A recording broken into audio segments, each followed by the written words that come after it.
ਜੇ ਉਹਨਾਂ ਦੇ ਉੱਤੇ ਥੋੜਾ ਜਿਹਾ ਨਮਕ ਲਾ ਲਈਏ ਤੇ ਫੇਰ ਤੇ ਤੁਹਾਡੇ 14 ਤਬਕ ਰੋਸ਼ਨ ਹੋ ਜਾਣਗੇ।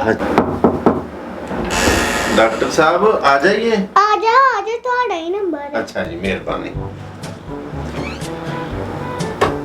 अस्सलाम वालेकुम। वालेकुम सलाम। डॉक्टर साहब मैं बड़ा परेशान हाँ। ਕਿਹੜੀ ਵਜ੍ਹਾ ਤੋਂ ਪਰੇਸ਼ਾਨੀ ਹੈ ਹਾਲ ਦੱਸੋ। परेशानी ਇਹ ਵੇ ਕਿ ਮੈਂ ਜਦੋਂ ਸਵੇਰੇ ਉੱਠਣਾ ਨਾ ਤੇ ਮੇਰੀਆਂ ਅੱਖਾਂ ਨੂੰ ਸੂਈਆਂ ਚੁੱਭਦੀਆਂ ਨੇ, ਇੰਜ ਕਹਿ ਲੋ ਕਿ ਜਲਨ ਹੁੰਦੀ ਤੇ ਮੈਨੂੰ ਸਹੀ ਨਜ਼ਰ ਵੀ ਨਹੀਂ ਆਉਂਦਾ, ਗਹਿਰਾ ਨਜ਼ਰ ਆਉਂਦਾ।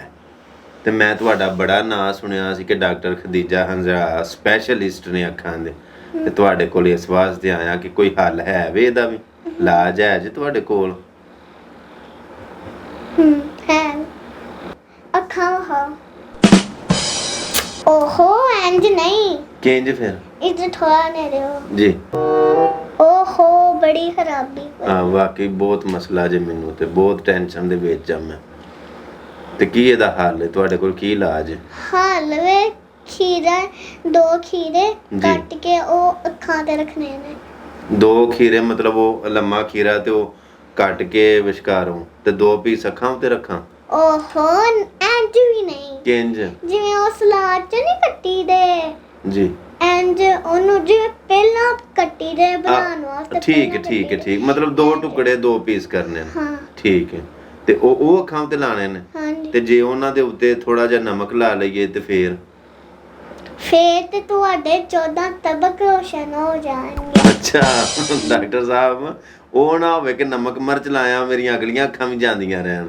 ਨਹੀਂ ਠੀਕ ਹੋ ਜਾਂਦੀਆਂ? ਹਾਂ ਠੀਕ ਬਿਲਕੁਲ। ਇਹ ਜੇ ਉਹ ਇੱਕ ਸਾਈਡ ਦੇ ਉੱਤੇ ਨਮਕ ਲਾ ਲਵਾਂਦੇ ਨਾ ਤੇ ਦੂਸਰੀ ਸਾਈਡ ਉੱਤੇ ਪੀਸ ਦੇ ਮਿਰਚਾਂ ਲਾ ਲਾਂਦੇ ਕਾਲੀਆਂ ਤੇ ਉਹ ਫਿਰ ਅੱਖਾਂ ਦੇ ਉੱਤੇ ਲਾਵਾਂਦੇ ਤੇ ਫਿਰ ਸਹੀ ਹੋਈ ਇਹਦੀ ਬਣਾਈ ਤੇ ਰੋਸ਼ਨੀ ਸਾਰੀ। ਹਾਂ ਬਿਲਕੁਲ। ਥੈਂਕ ਯੂ, ਬਹੁਤ ਬਹੁਤ ਸ਼ੁਕਰੀਆ।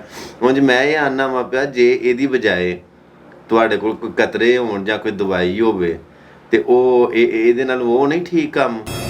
ਹਾਂਜੀ ਕਰ ਲਓ। ਕਤਰੇ ਹੈ ਨਾ ਤੁਹਾਡੇ ਕੋਲ? ਹਾਂਜੀ। ਕਿੰਨੇ ਦੇ ਜੇ? 1000 ਰੁਪਏ ਦੇ ਨੇ। 1000 ਰੁਪਏ ਦੇ ਨੇ? ਤੇ ਕਿੰਨੇ ਦਿਨ ਪਾਣੇ ਨੇ? ਬਸ 2 ਦਿਨ ਪਾਣੇ ਨੇ। ਅੱਛਾ ਠੀਕ ਹੈ। ਦਿਨ ਦੇ ਵਿੱਚ ਕਿੰਨੀ ਵਾਰੀ? ਦਿਨ ਚ 2 ਦਫਾ। ਸਵੇਰ ਤੇ ਸ਼ਾਮੀ? ਹਾਂਜੀ। ਠੀਕ ਹੋ ਜਾਵਾਂਗਾ ਫਿਰ।